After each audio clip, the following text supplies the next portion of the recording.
Hey welcome to success मंत्र education. कैसे हो आप सभी? तो आप सभी जानते हैं अभी अगले महीने से संसद का मानसून सत्र शुरू होने वाला है और इसमें कुछ इंपॉर्टेंट ऑर्डिनेंस पास किए जाएंगे, कुछ इंपॉर्टेंट बिल्स इसमें लाए जाएंगे। आप जानते हैं अब की बार का जो ये सेशन है कोविड 19 के चलते थोड़ा लेट होगा। आज हम इस वीडियो में जनरल नॉलेज के पॉइंट ऑफ व्यू से पढ़ेंगे कि जो सेशन होते हैं पार्लियामेंट के, जो सत्र होते हैं वो कितने प्रकार के होते हैं, उनका टेन्योर क्या होता है और कौन कौन से इंपॉर्टेंट बातें हैं, कौन कौन से इंपॉर्टेंट क्वेश्चन हैं जो हमसे सेशन से रिलेटेड हमारे कॉम्पिटिटिव एग्जाम में पूछे जाते हैं। तो चलिए बिना टाइम गवाए इस वीडियो को शुरू करते हैं और आगे बढ़ते हैं। तो सबसे पहले हम हिस्टोरिकल पॉइंट ऑफ व्यू से देखते हैं। हिस्ट्री तो हमें पता होनी चाहिए ना कि अभी जो हमारी लोकसभा है और सबसे पहली लोकसभा कौन सी थी। तो फिलहाल हम बात करते हैं जो हमारी पहली लोकसभा थी। पहली लोकसभा बनी थी हमारी 17 अप्रैल 1952 को, जब हमारे देश में पहली बार इलेक्शन हुए थे। उसके बाद कांग्रेस की सरकार बनी थी, तो पहली लोकसभा 17 अप्रैल 1952 को बनी थी। अब हम बात करते हैं इसका पहला सेशन कब हुआ था। पार्लियामेंट में जो पहला सेशन हुआ था वो हुआ था 13 मई 1952 को। जी आपने सही सुना। और जो हमारी पहली लोकसभा थी वो डिसॉल्व हुई थी कब? 4 अप्रैल 1957 को, यानी कि इसने अपने 5 साल का कार्यकाल पूरा किया था। अब हम बात करते हैं कि जो हमारा जो संविधान है, क्या उसके अंदर कोई ऐसा आर्टिकल है जो हमारे देश की पार्लियामेंट को डिफाइन करता है। तो ऐसे में आपको एक आर्टिकल मिलेगा, वो है आर्टिकल 79। आर्टिकल 79 क्या कहता है कि जो हमारा इंडिया है उसमें एक काउंसिल ऑफ द पार्लियामेंट होगी, ऑफ द यूनियन होगी, जिसमें क्या होगा, एक तो हमारा प्रेसिडेंट होगा, ठीक है, जिसमें एक आपकी काउंसिल ऑफ स्टेट यानी कि एक राज्यसभा होगी और एक हाउस ऑफ द पीपल यानी कि एक लोकसभा होगी। तो मैं यहाँ पे कह सकता हूँ जो काउंसिल ऑफ द पार्लियामेंट है उसमें 3 हो गए सदस्य। प्रेसिडेंट हो गया, हाउस ऑफ द पीपल यानी कि लोकसभा होगी, दूसरा राज्यसभा होगी। अब यहाँ पे आपको ये भी जानने की जरूरत है, जो प्रेसिडेंट होते हैं वो ना तो ही लोकसभा के मेंबर होते हैं और ना ही राज्यसभा के मेंबर होते हैं। चलिए आगे बढ़ते हैं। अब हम बात करते हैं करंट में न्यूज आई है हमारे पार्लियामेंट सेशन की, वो क्या है। जो गवर्नमेंट का हमारा पार्लियामेंट सेशन है अभी, उसमें फिलहाल 11 ऑर्डिनेंस सरकार पास करना चाहेगी। और ये जो सत्र है ये मॉनसून सत्र है, यानी कि मॉनसून सेशन है और ये 14 सितंबर से शुरू होगा और ये 1 अक्टूबर 2020 तक चलेगा। 18 सिटिंग्स होगी, यानी कि 18 बार जो है लोकसभा और राज्यसभा में बैठेंगे हमारे नेता, और जो इम्पोर्टेंट सरकार के ऑर्डिनेंस आए हैं और इससे रिलेटेड जो इम्पोर्टेंट बिल्स हैं सरकार इस सत्र में पास करवाने की कोशिश करेगी। आगे हम बात करते हैं कि जो हमारे पार्लियामेंट के सेशन होते हैं, अब हम इसके जी के पॉइंट ऑफ व्यू से देते हैं सेशन को कि क्या होता है, हमसे एग्जाम में कैसे प्रश्न पूछा जा सकता है। तो आपको मैं बताना चाहूंगा, पहला प्रश्न तो हमसे यही पूछा जाता है एग्जाम के अंदर कि एक साल में कितनी बार सेशन होता है पार्लियामेंट का। ठीक है, तो आपको पता होना चाहिए अगर पार्लियामेंट का एक साल में, मान लीजिए आपका एक सेशन हुआ पार्लियामेंट का एक साल में, तो दूसरा जो सेशन होगा उसका गैप 6 महीने से ज्यादा नहीं होना चाहिए, नॉट एक्सीडेड 6 मंथ। तो इसका मतलब ये हो गया कि जो सेशन होगा पार्लियामेंट का एक साल में कम से कम 2 बार तो होगा। ये चीज क्लियर। अब हमारी जो पार्लियामेंट है उसमें 3 सेशन होते हैं। एक होता है बजट सेशन, एक होता है मॉनसून सेशन और एक होता है विंटर सेशन। अब हम जैसे बजट सेशन की बात करें तो जनरली हमें फरवरी से लेकर मई को देखने को मिलता है। मॉनसून सेशन वैसे तो जुलाई से सितंबर तक होता था, लेकिन अब की बार सितंबर से शुरू हो रहा है कोविड 19 पैंडेमिक के चलते। और विंटर सेशन हमारा नवंबर से दिसंबर तक होता है। अब इनके बारे में हम थोड़ा सा ब्रीफ जान लेते हैं सभी सेशंस के बारे में। सो बजट सेशन को जैसे नाम से इसको एक्सप्लेन किया जा रहा है कि इसमें हमारे भारत का जो है पूरा बजट इसी सेशन में रखा जाता है। हमारे देश के जो फाइनेंस मिनिस्टर होते हैं वो बजट सेशन में ही यहाँ पे देश का बजट पास करते हैं और बजट प्रेजेंट करते हैं। बजट पे जो भी चर्चाएं होती हैं वो सारी इसी सेशन में होती हैं। बजट सेशन जो कि मैं आपको बता रहा था फरवरी से लेकर मई का होता है, तो इसको 2 हिस्सों में डिवाइड कर दिया जाता है, 2 भाग में। ठीक है, तो इन 2 भागों के बीच में 1 महीने का गैप इस सेशन के बीच में रख लिया जाता है। तो हमारे देश का जो इकोनॉमिक आउटलुक होता है वो भी हमें बजट सेशन में देखने को मिलता है। इसके अलावा जो हमारा रेलवे बजट होता है वो भी बजट सेशन के दौरान ही पास किया जाता है। अब जब भी ये सेशन शुरू होता है, हर साल ये स्टार्ट होता है, तो इससे पहले जो हमारे देश के राष्ट्रपति हैं वो सदन को संबोधित करते हैं। The session every year start with president's address to both houses. और इस सेशन को यदि आपसे पूछ ले हाईली क्रूशियल सेशन कौन सा है, तो देखिए भारत के इकोनॉमी की बात हो रही है और भारत के बजट की बात हो रही है, तो ये सबसे ज़्यादा क्रूशियल सेशन ही होगा। तो इसीलिए इसको सबसे हाईली क्रूशियल सेशन पार्लियामेंट का बोला जाता है बजट सेशन को। ओके, चलिए आगे बढ़ते हैं। आगे हमारा होता है मॉनसून सेशन, अभी मैं आपको बता रहा था।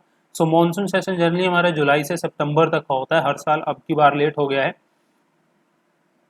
तो इसको दो, जो बजट सेशन होता है हमारा, दरअसल उसके 2 महीने के बाद ये हमारा सेशन शुरू होता है। और इसमें जो मैटर्स लिए जाते हैं इस सेशन के दौरान, वो जितने भी मैटर पब्लिक इंटरेस्ट के होते हैं वो सारे मॉनसून सेशन में डिस्कस किए जाते हैं। फिर इसके बाद हमारा एक तीसरा सेशन होता है विंटर सेशन। ठीक है, विंटर सेशन हमारा नवंबर से दिसंबर तक चलता है। ठीक है, दिसंबर के मिड में खत्म हो जाता है। विंटर सेशन में जो मामले पहले बच गए होते हैं, जो पहले हमारी 70 लगे थे उनमें जो मामले बच जाते हैं वो विंटर सेशन में निपटाए जाते हैं। ठीक है, और यदि आपसे ये पूछ लिया जाए कि शॉर्टेस्ट सेशन, सबसे छोटा सेशन कौन सा होता है पार्लियामेंट का, तो उसका आंसर है विंटर सेशन। ठीक है, चलिए आगे बढ़ते हैं। एक इसके बाद आपने सुना होगा एक सेशन का नाम जॉइंट सिटिंग ऑफ पार्लियामेंट। तो भाई कोई बिल होता है, ठीक है, एक सदन पास कर देता है, दूसरा सदन उसको पास नहीं करता, तो अपने पास उस बिल को रखे बैठा है, तो एक डेडलॉक की स्थिति दोनों सदन के बीच में आ जाती है। तो ऐसे में प्रेसिडेंट फिर क्या करता है, एक जॉइंट सेशन को बुलाता है।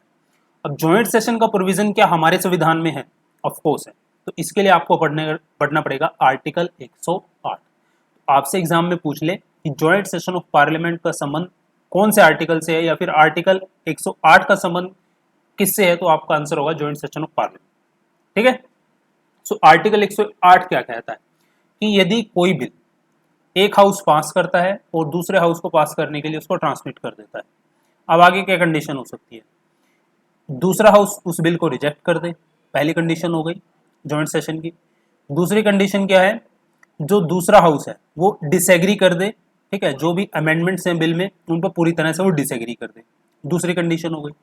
तीसरी कंडीशन ये कहता है आर्टिकल 108 में, जो कि इंपॉर्टेंट है, यदि बिल एक सदन ने पास किया और दूसरे ने उसको रिसीव किया, यदि वो वहां बिल पड़ा रहा, उस पर कोई कंसिडरेशन नहीं हुई और 6 महीने से ज्यादा बीत गए, तो ऐसे में प्रेसिडेंट जो होता है एक जॉइंट नोटिफिकेशन जारी करता है। जॉइंट नोटिफिकेशन के जरिए, उसके जरिए पब्लिक नोटिफिकेशन के जरिए, सॉरी, पब्लिक नोटिफिकेशन जारी करता है, जिसके जरिए जो सदन के दोनों सदनों को जो है बुलाया जाता है उस बिल को डिस्कस करने के लिए। ओके, अब एक चीज यहाँ पे ध्यान रखना कि मैं आपको बता रहा हूं कि 6 मंथ से ज्यादा यदि वो बिल रख के बैठता है एक सदन, ठीक है, तब ज्वाइंट सेशन बुलाया जाता है। एक चीज ध्यान रखना, आपसे ये प्रश्न पूछा जा सकता है कि जो 6 मंथ का पीरियड काउंट करते हैं, तो एक चीज ध्यान रखना, यदि इन 6 मंथ के पीरियड के बीच में सदन की कार्रवाई 4 दिन से ज्यादा स्थगित हुई है, तो उसको 6 महीने के पीरियड में काउंट नहीं किया जाता। ये चीज याद रखना आप, ठीक है, ये एग्जाम में पूछी जाती है। ये चीज क्लियर हो गई। तो ये आर्टिकल 108 की मोटी सी बातें हैं, मैंने आपको बताई। आगे हम बढ़ते हैं, ज्वाइंट सेशन के बारे में समझते हैं। अब ज्वाइंट सेशन जो लगता है उसके अध्यक्ष कौन होंगे, क्योंकि पार्लियामेंट में तो जो लोकसभा बैठती है उसको स्पीकर उसके अध्यक्ष होते हैं, और राज्यसभा में जो बैठती है उसके हमारे वाइस प्रेसिडेंट चेयरमैन होते हैं। लेकिन जब ज्वाइंट सेशन लगता है तब कौन होगा, ठीक है, तब उस समय जो सेशन के अध्यक्ष होंगे उस समय असेंबली के, वो होते हैं स्पीकर लोकसभा के। अगर मान लीजिए लोकसभा के स्पीकर नहीं है, तब डिप्टी स्पीकर ऑफ लोकसभा को लाया जाएगा। अब मान लीजिए डिप्टी स्पीकर ऑफ लोकसभा भी नहीं है, तो इस बारे इसमें क्या होगा, फिर जो डिप्टी चेयरमैन होगा, ध्यान रखना है यहाँ पे चेयरमैन की बात नहीं कर रहा हूँ, वाइस प्रेसिडेंट की मैं बात नहीं कर रहा हूँ, डिप्टी चेयरमैन जो राज्यसभा होगा फिर उसको लाया जाएगा। अब मान लीजिए डिप्टी चेयरमैन भी राज्यसभा का नहीं है, ठीक है, तो फिर कौन सा मेंबर लाया जाएगा, तो उसके बाद एक सिचुएशन आ जाती है जिसमें एक पार्लियामेंट का मेंबर लिया जाता है और दोनों सदनों की मंजूरी से, वोटिंग सिस्टम से, दोनों सदनों की मंजूरी से उसको चुना जाता है और फिर वो उस ज्वाइंट सेशन को अध्यक्षता करता है। ये बात क्लियर हो गई, ठीक है, ज्वाइंट सेशन के बारे में पता चल गया आपको। ओके, अब हम आते हैं एक्सेप्शन ज्वाइंट सिटिंग के बारे में, कि ज्वाइंट सिटिंग कौन से बिल पे नहीं बुलाई जा सकती। पहला तो है आपका मनी बिल, ये ध्यान रखिए आप जानते हैं मनी बिल सिर्फ लोकसभा में ही लाया जाता है और लोकसभा ही उसको पास करती है। अगर वो राज्यसभा में जाता है और 14 दिन तक ऐसे ही पड़ा रहता है, उस पर कोई कार्रवाई नहीं वो करते, कुछ भी डिस्कशन नहीं करते, 14 दिन के बाद ऑटोमेटिक वो पास मान लिया जाता है, ठीक है। ये क्वेश्चन जो मैं आपको बता रहा हूँ ना, पॉइंट ये आपसे एग्जाम में पूछे जाते हैं, ठीक है। तो joint sitting money bill pay लागू नहीं है। अब बात करते हैं कॉन्स्टिट्यूशनल अमेंडमेंट बिल्स की, ठीक है। आप जानते हैं हमारा संविधान है उसको अमेंड किया जा सकता है, और इसकी पावर कौन देता है? खुद संविधान का आर्टिकल 368, ठीक है। तो 368 आर्टिकल किससे जुड़ा है? कॉन्स्टिट्यूशनल अमेंडमेंट से। अब हम बात करते हैं कि यदि कोई ऐसा अमेंडमेंट लाया गया है तो आप जानते हैं उसको पास करने के लिए जो दोनों सदन होते हैं उनकी 2/3 मेजोरिटी की हमें आवश्यकता होती है, ठीक है, दोनों हाउस की। यदि क्या होता है इन केस डिसएग्रीमेंट हो जाए दोनों हाउसेज के बीच में, तो ऐसा कोई प्रोविजन नहीं है कि जॉइंट सेशन ऑफ पार्लियामेंट का बुलाया जाए। ओके, तो ये था जॉइंट सिटिंग। तो मैंने आपको बताए कौन कौन से सेशन बताए, अभी मैंने आपको winter session, monsoon session, budget session, okay, और फिर मैंने आपको बताया joint session of parliament. Clear हो गया आपको? तो अब जो भी आपसे सदन सेशन से रिलेटेड क्वेश्चन पूछा जाएगा, आर्टिकल पूछा जाएगा, तो आप उसका आसानी से जवाब दे पाओगे। तो ये था आज का वीडियो, मिलता हूँ नेक्स्ट वीडियो में नए टॉपिक के साथ, तब तक के लिए बाय बाय।